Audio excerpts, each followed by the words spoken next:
star. May the power protect you.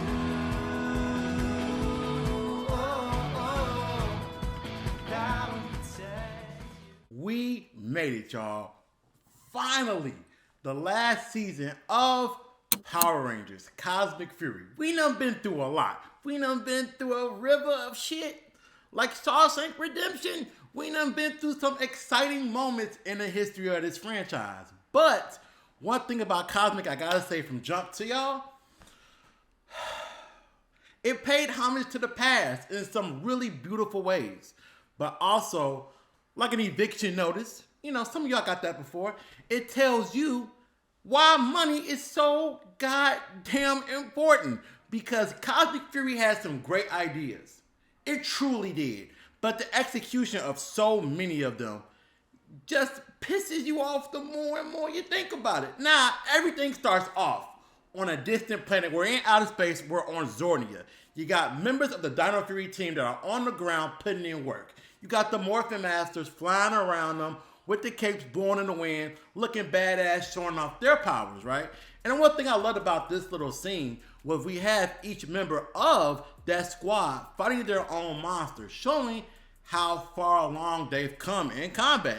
And the tracking shot was really, really engaging.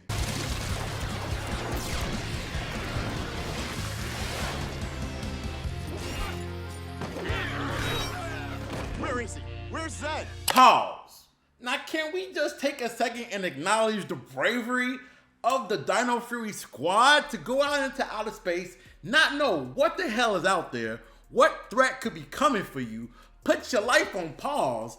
All of that bravery rivals the Turbo team from the 90s, bro. That's real work. But what also spoke to me in that scene was how they went up there and instantly started losing. You had Javi lose an arm. Ollie ends up turning evil, and you had Zato get trapped in an interdimensional portal. That was a lot for that team to take on as they faced instant loss. With that being said, these are the big three things from the first episode that I really wanted to break down to y'all, because they kind of tell the story about the overall season, right? Number one, when the fuck are these writers going to start giving OG characters and OG whatever the respect they fucking deserve? When Billy pops his ass up on screen from 1996, the moment made me roll my eyes. Why do I feel this way? It shouldn't be a, oh look, that's Mighty Morphin Blue. I don't need you to point the motherfucker out to me like we're watching Sesame Street. I don't need that. I'm not colorblind. I can clearly see his costume is blue, and I know who that is. Who are you calling it out for? The 5-year-old kid watching this shit in his uncle's attic? This shit makes no fucking sense. Not only that, but the way he came on screen was so lazy. It reminded me of, dare I say, Look, over there. Wow. Mighty Morphin. Wild Force? Jungle Fury and Ninja Storm? that whole ramen noodle Oreo cookie fiasco that they filmed in fucking New Zealand that was terrible. Look at that. Look at that. That's them. That's them. Y'all remember them? No. God, kill me. Number 2, emotional morphs. Carrying emotion throughout a scene could really make or break something. And when you have that very courageous moment of Javi grabbing the Morphin Master staff with lightning coming down it so that the team could get the Zords, that's a big moment. Look, Power Rangers said, fuck the kids for 2 seconds. This motherfucker lost his arm. Okay, this is big stuff. It does 2 things, right? Him losing his arm is a mature moment for the story, but it also kind of sends a message to the kids that just because you have an amputation, just because you have something happen to you that's bad, you can still pick yourself up and keep on going, my brother. That was the message to the kids. And I get it. I appreciate it. I have no problem with that. But if this man is going to lose his arm on an alien planet, making a sacrifice play, can we please carry this emotion forward? Why is it in the very next scene, you got Amelia up here smiling her ass off, saying, Dino Fury Key, Meet the morphing grid. She smells. She's trying to sell somebody car insurance. This ain't the general. What the fuck is going on? Let's do this.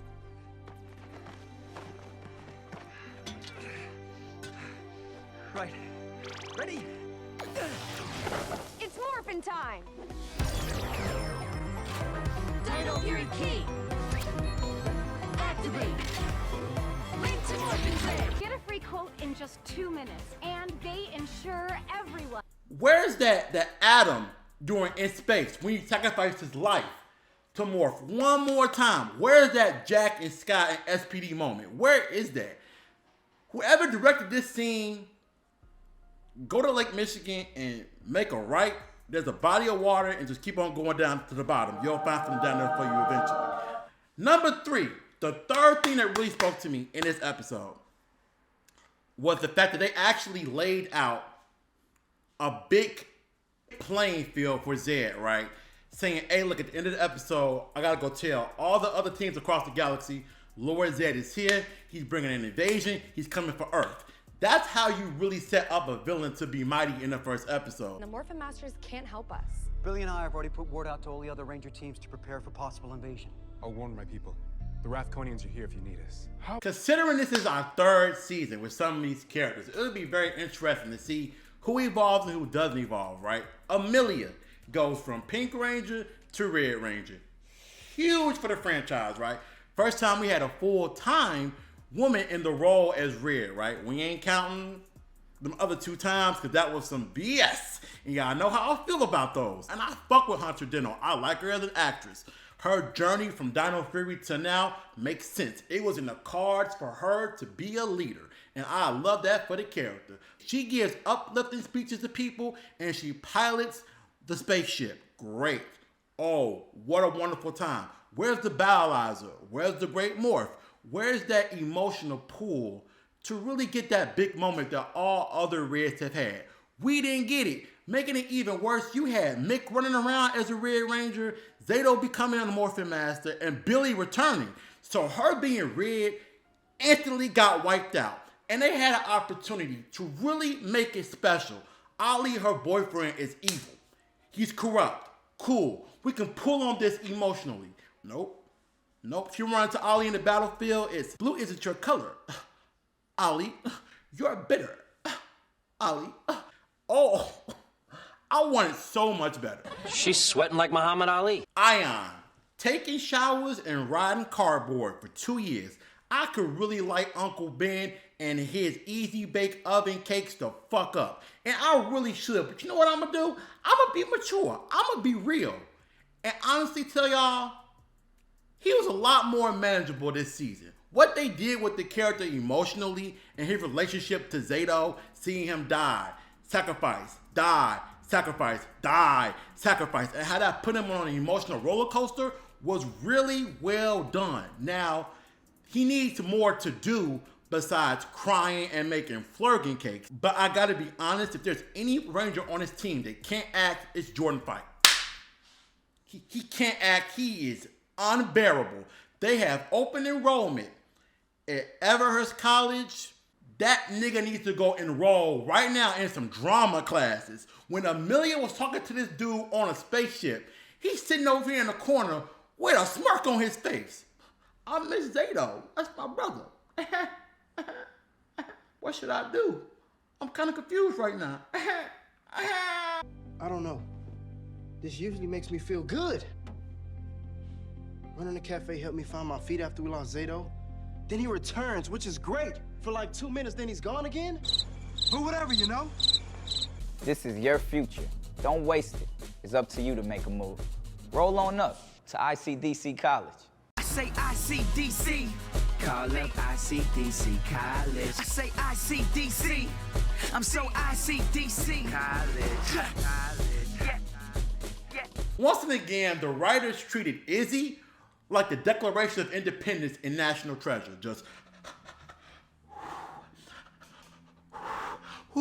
careful now, because they care so much for her character. And I like Izzy too, but it gets to the point where I'm like, y'all put more effort into this than anything else. She gets an opportunity to display real emotion, when Javi hurts his arm. Her and Fern's relationship is actually layered, and it has real life chapters that makes them realistic as a couple over Amelia and Ollie. So many things about Izzy, once and again, was well done. Whoa, whoa. None of us know the hazards here. We can't morph, so we can't protect you, Fern. But I could be helpful. There's a lot more to clear out of Billy's room if you want to help, babe. Zato. The opinions about his arc vary across the fandom. Let me tell y'all, I hear the complaints about the demotion of Black Reds to other colors in the history of Power Rangers. I get it. I understand it. But Zato's story is beautiful. A knight on the planet Ravkon that fights the Sporix beast, sees his people fall, travels through outer space chasing these beasts down, ends up on Earth, fights the beast amongst dinosaurs and his own Dino Fury team, winds up in a stasis pod for 65 million years, wakes up to the Sporix beast causing mayhem again, but now he's a man out of time, having to lead a new team of Rangers against this threat, only to find out his planet is actually still there. But Lord Zed destroys it right in front of his fucking face.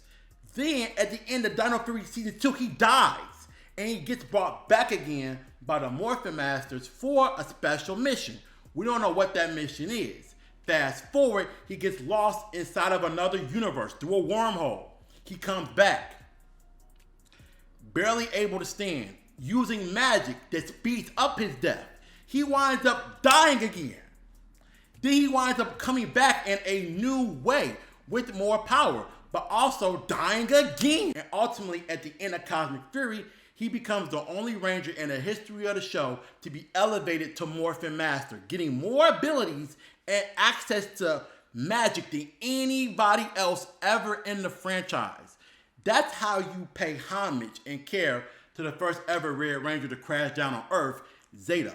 That was beautiful, how the Morphin Grid took care of him and protected him when he was hurt, looked out for him and gave him a special place in the hierarchy of the universe. I thought his story was beautiful. None of us would be here without you. You taught us so much. How to fight, how to do the right thing. How to pick ourselves up and keep going. My brave boy. Ion. I get to say goodbye. Your friendship, it means the world. All you gotta do is pick up the phone and make the call. Why are you making it complicated?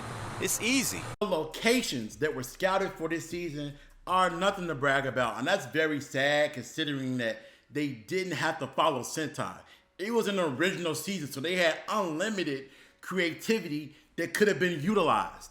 And when I talk about set designs and locations, let's get into the base, because the base doubles as a spaceship for this season. And they tease that there are training rooms and bedrooms and all these other compartments to the spaceship.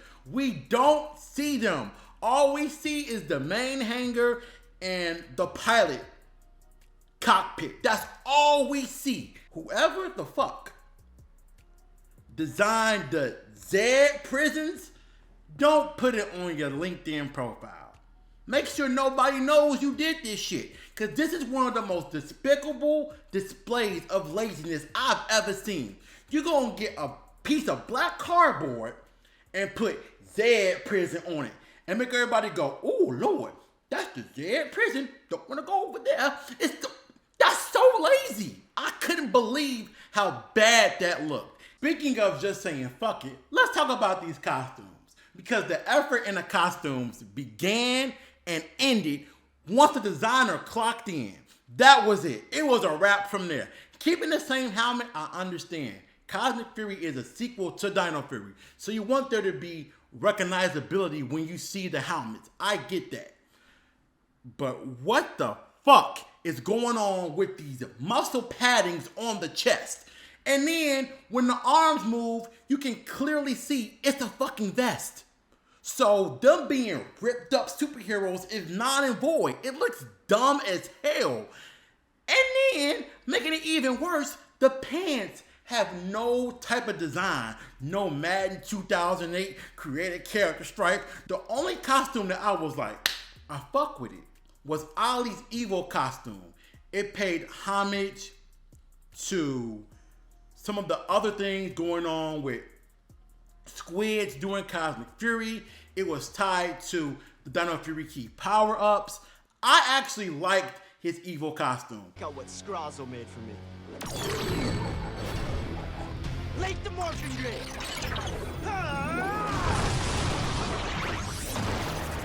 And the sad part about it is that the Q Ranger costumes were right there.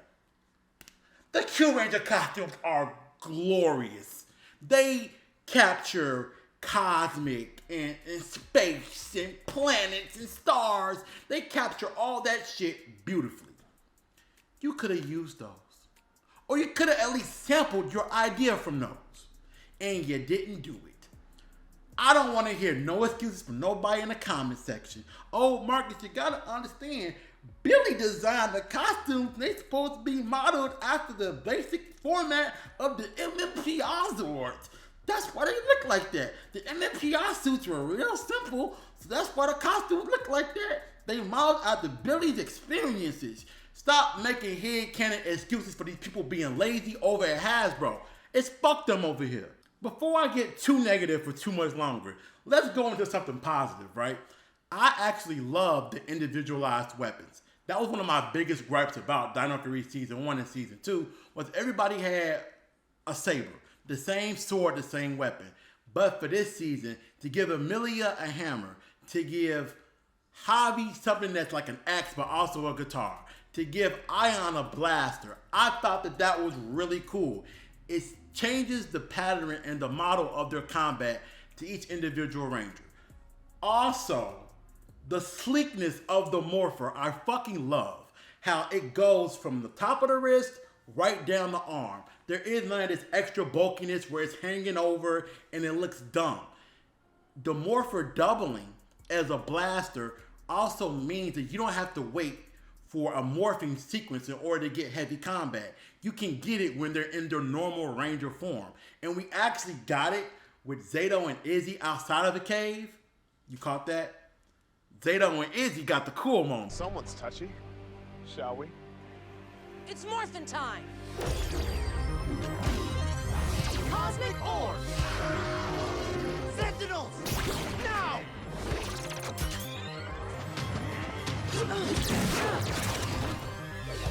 Link to morphing grid! Do I gotta say it?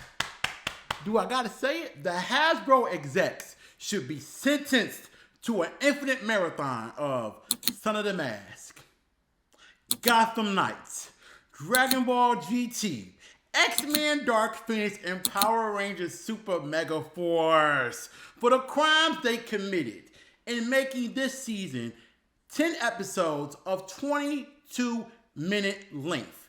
That is nowhere near enough time for these arcs and for these characters to actually go on a proper journey. I swear to God, Javi's arm being lost should have been given more time on screen. Amelia and Ollie's struggle should have been given more time. Billy went off to a room off screen to go make morphers for this squad. Let us see that. I want to know how much smarter and how he's advanced from his days of being in the power chamber to now. I wanted to see that. We needed to have Lord Zed's takeover be harder hitting. This man basically won for half of Cosmic Fury, as he had Zed prisons from Michaels hooked up all over the planet. He won. He had force fields that were blocking out Zords from entering Earth's atmosphere. That's a big fucking deal. So let's actually have that moment cook. Let's have several episodes of struggle. We didn't get that. The pacing is all over the place for this season. Many civilians have been captured. Izzy and Javi, that includes your parents. Word is they're not in immediate danger, but who knows what Zed has planned. Ever since his forces started imprisoning people, we've had to find ways to protect ourselves. The Rathconians and I have formed a resistance. All sorts of people are ready to fight to take down the invaders.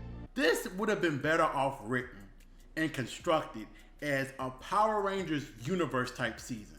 A way to pay homage to the entire franchise and be done with it. Individual episodes for different seasons, and then you bring everybody together for the final 2 or 3 and you wrap it up right there. This did not have the impact it needed to have for a franchise of this magnitude. And then what made me go, yeah, oh no, was the final scene where we have a big battle in outer space, right? One of the final moments of this season. And we have all these Zords that are pulling up, right? We got Ninja Steel Zords and In Space and Lost Galaxy and Beast Morphers all popping up. That was a powerful, cheerful moment and I was happy. But then I'm going, oh no, it's PS2 CGI. Not only is the CGI kind of bad in this scene, but you look at it and you go, ain't nobody in that cockpit. Ain't nobody piloting that shit. And nobody was. Because if somebody was behind that pilot, if somebody was actually piloting these ships, they would have showed it. Before I finish up, let me say this also about the Zords, right? They gave the Zords more significance because of the do or die scenario. I appreciated that. Having a 6th Ranger, Zato, pilot a Dragon Zord was a nice little throwback. I caught that. I enjoyed that. Also, I'm glad that the levitation pad in the cockpit is gone. We've had that too many times over the years. Too many. So giving us them sitting down with controls, that was a nice welcome callback to the Disney era and the actual original Saban era. Morphin Master Zed is the final conclusion to Cosmic Fury. And he has all the powers of the Morphin Masters. So this is more powerful than he's ever been at any other point in the show. And when you first see him, you're going, wow, how are they going to take down Super Saiyan God Zed? They don't do it. And honestly, I gotta congratulate them on that. Because could you imagine how mad people would be if the Cosmic Fury team took down Zed and the Mighty Morphin team never did it? People would be pissed. They would never let that go. So Zato trapping him in Zed's own personal hell, in his own prison, was pretty dope. It was a creative way to say he ain't dead, but he's no longer a threat. With that being said, see how they do something good and then on the backside they slap you upside the head? I didn't really fuck with how Rita is in a relationship with Zed when originally they established this was Zed when he was most evil prior to MMPR. So why is Rita in a chair with cucumbers on her face calling him nicknames? This is stupid and this is very, very lazy. Poor baby! Gimme, gimme! You do know you can get your own drinks. I'm not your butler. Take a chill pill, Zeddy. Don't tell me how to feel. Oh, I hate how much I love her. Violence or, sound like I'm promoting violence. I think that, it's more or less because... Cosmic Fury. What does he get? What does it deserve? Cosmic Fury gets a motherfucking C+.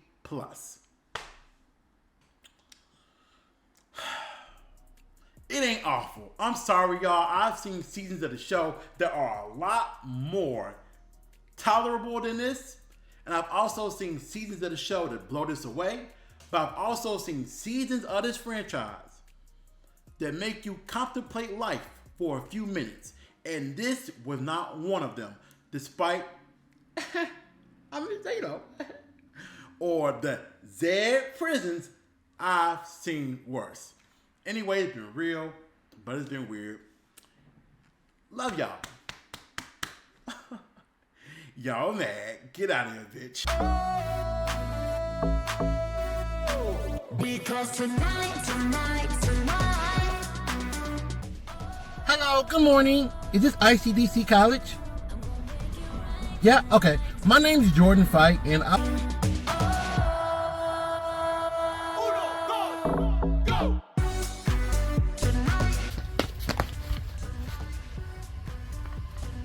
it's morphin' time, bitch.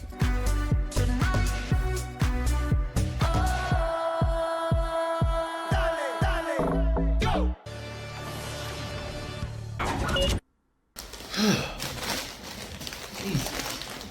I don't know how JDF did it in Dino Thunder. I got no idea how he did it.